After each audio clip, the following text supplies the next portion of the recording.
Hello and welcome back to my world stuff. This is me. I thought I'd do a new video, just a quick update and a couple of things I've been watching. I'm still full of cold, and I'm getting better.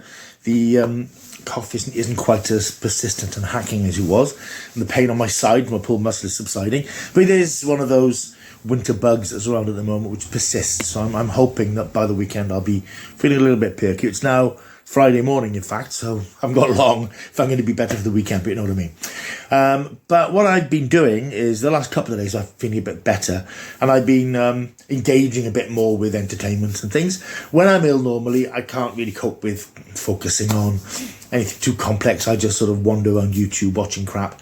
But I have picked up on a couple of new items on Netflix that have appeared in the last week, and I thought I would just give my initial thoughts on them. First up is a feature film called Roar, which is directed by, appropriately enough, Roar Uthaug, who's a Norwegian director, probably best known over here for directing the slightly insipid reboot of Tomb Raider starring Alicia Vikander back 4 years ago. There's still talk of a sequel even now, even though it wasn't particularly well received. I wanted to point this out because if you're looking for an unpretentious monster movie, a creature feature, this absolutely fits the bill. I've done a review for Starburst magazine. You'll find a longer review there. But I wanted to flag this up in case it may have sailed under your radar. This is a really good film. Good old-fashioned monster film. It's got bits of King Kong in it. It's got elements of Godzilla. Any sort of giant monster movie is not exactly referenced here, but is a sort of a signpost to where this film goes. The story basically is that a number of, I think they're explorers, go missing in the Norwegian hills, and there is a theory that something has awoken in those hills, something monstrous. The Norwegian government call in a paleontologist called Nora Tidman. I'm not going to pronounce the names of the actors playing these parts, by the way. And they call her in to try and find out what's going on. She's assisted by Hunky Soldier, comic relief character who is the advisor to the Norwegian Prime Minister, and she hooks up with her father Tobias, who has been notoriously vilified as an eccentric because of his belief in the existence of trolls, the mythical Norwegian giant creatures of ancient mythology. It turns out that he's perhaps not so mad after all, because it does appear that something has arisen from the Norwegian hills and is on a bit of a rampage across the countryside. That's pretty much all you need to know about the plot, because there isn't a lot more to it than that. But it's great fun if you like a big monster movie, and as I said, who doesn't? One of my favourite films of the last few years was Kong Skull Island. I loved Kong vs. Godzilla, which came out a couple of years ago. If you just want to watch a film with a giant monster causing chaos, this is a good old watch for you. It's not a massively budgeted film, so don't expect chaos on the scale of a Godzilla or a King Kong. But we're not, the film doesn't skimp on showing us the monster. It is a troll. It's a big, blue, big-nosed beast that's stamping across the countryside. But it's not just stamping across the countryside on a wave of destruction. There is a reason for it. And that's what makes the film slightly different. It gives the character of the troll, if you like, has some character. He has a bit of heart. He has a backstory. And you do feel some sympathy for his plight, because he is the last of his kind. When you find out why he's the last of his kind, you'll question whose side you're on, really.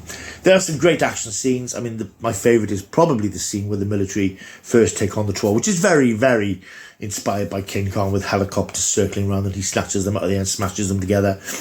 And at the end, there's a sort of a denouement in Oslo. But let's say Oslo isn't wiped out. It's not that sort of a film.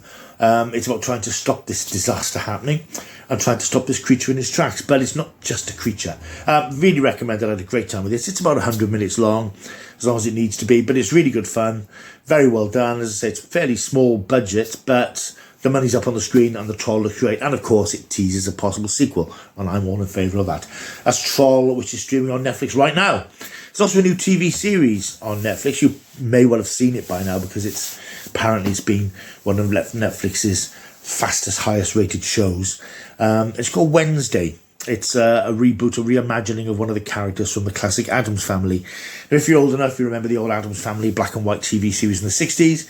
Even if you remember those films that came out in the 90s with Angelica Houston and Raul Julia, who passed away a few years ago. Or even some of the cartoons that they did fairly recently. This is a slightly different version. I've seen it described as, excuse my sniffles, I've seen it described as a coming of age series. And that always makes me go, whoop, not interested, because I'm not into coming of age stories. Personally, I think people just grow up. They're children, then they're adolescents, then they grow up. There's no coming of age ceremony or drama in people's lives. They just become adults. And I'm not really interested in those sorts of stories.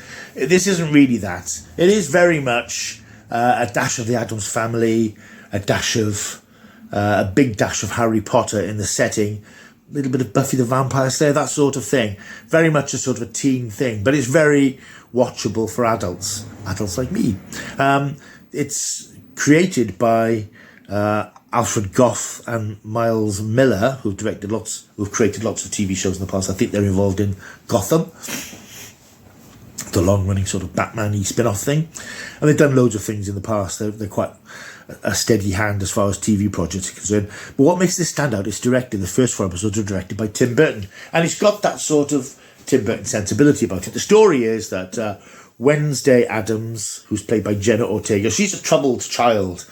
And her parents, played by Catherine Zeta-Jones, and Louis somebody, whose name I've forgotten at the moment, but I'll put it here. She's been expelled from her previous school for unleashing a school of piranhas on some kids in a swimming pool who tormented her brother. She's sent to a new school out in a country called Evermore. It's got a Hogwarts sort of vibe about it because it's full of sort of freaks, werewolves, vampires, sirens, all sorts of strange children are in this school. And she's sent there to try and help, not just educate her, but calm her down because she's a little bit of a wild child, I suppose you'd say. And Morticia, her mother, went there as a child, and she speaks very highly of the place. But when she gets there, she quickly becomes embroiled in a strange mystery. There's some sort of creature stalking the woods outside, killing some of the kids. Or is it? So this is good fun. I watched 2 episodes of this so far. There's 8 altogether, and I think it's going to be a binge because it's good for this time of year. It's a shame they didn't release it on Halloween because it's got that Tim Burton sort of Nightmare Before Halloween vibe to it. But again, it's typical of the sort of shows we're getting from Netflix these days. It's big budget. There's a lot going on. Good effect sequences, big cast, big locations. The second episode had this sort of swimming, sort of boat race type thing, which it sort of reminded me a little bit of Quidditch in the Harry Potter films, but without being quite so wimpy and sappy. There's some great creatures in it. And even though it's sort of about a teenage character, there's enough going on visually and in the story and in the performances. Jenna Ortega is absolutely brilliant as Wednesday, by the way. She's really cold and distant, and yet you like her. It's quite odd that you do sort of quite like her. But her performance is great because she never blinks. If you look at it, you never see her blink. Apparently she did a long take where she didn't blink, and Tim Burton picked up on that and said, that's what we want. So she sort of lumbered herself with not blinking when she's speaking, which must be a hell of a thing to do as an actor. But this is highly recommended. There's a lot going on. It's not necessarily just for kids. I think it's for anybody who remembers the old Addams Family and anybody who admires that sort of big scale TV productions that we get these days. It's quite funny. It's quite arch, quite sort of dark in places. It's not a comedy series, or it is witty, but it's not a comedy series. It's not played for laughs. It's very much a sort of almost like a detective story in some way, because she's trying to find out what's going on at the school and what this creature is and have the connections with various other characters who aren't quite what they've seen. So if you haven't watched Wednesday yet, I would recommend it. I'm going to watch some more today. Really good fun. I think if you're going to get into it, you'll get into it fairly quickly. Within the first few minutes, you'll be in. And I was, so I highly recommend that. So those are 2 new recommendations which are currently on Netflix. I thought I'd mention I've been watching those. One more I want to mention. It's not a genre piece. It's a comedy series which is on Sky Comedy. You can watch it through Now TV. It's called Rosie Malloy Gives Up Everything. I'm mentioning this because it stars Sheridan Smith. It's written by Susan Nixon, who wrote the comedy series 2 Pints of Lager and a Packet of Crisps, which was much vilified when it first appeared in the early 2000s. But even though it was aimed at a younger audience than me, I thought it was incredibly funny. Really good characters, incredibly rude, which is why I think it got a bad reputation. But I found it really enjoyable. And I haven't seen Susan Nixon doing very much lately, so it's good to see that she's back on the screen. This is an interesting series because it's a more mature Susan Nixon, if you like, and it's a more mature Sheridan Smith. She plays a character who's basically off the rails. I think there may well be sort of elements of Sheridan Smith herself a few years ago when she was a bit of a party girl, if you like, and had lost her way a bit. But she's this girl who's in her 30s.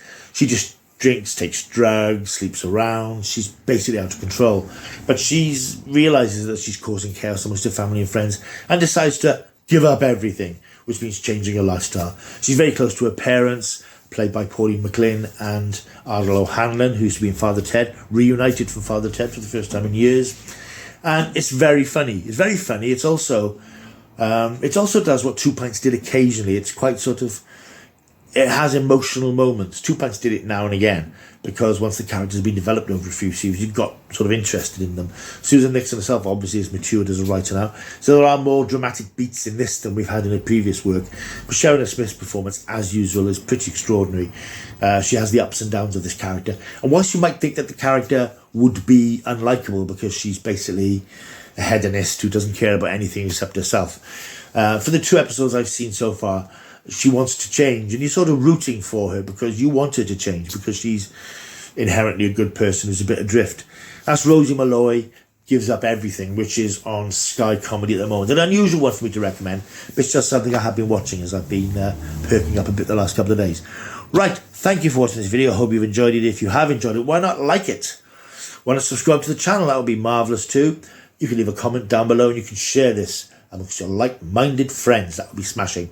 I will be back soon with more content. I've got quite a large physical media update to do. I know I did part 1 a few weeks ago, but there's been a lot more stuff coming in since then, so I will do an extended version of that, hopefully over the weekend when I start to feel a bit perkier. Thank you for watching. I will see you soon. Until I do, keep taking the stuff.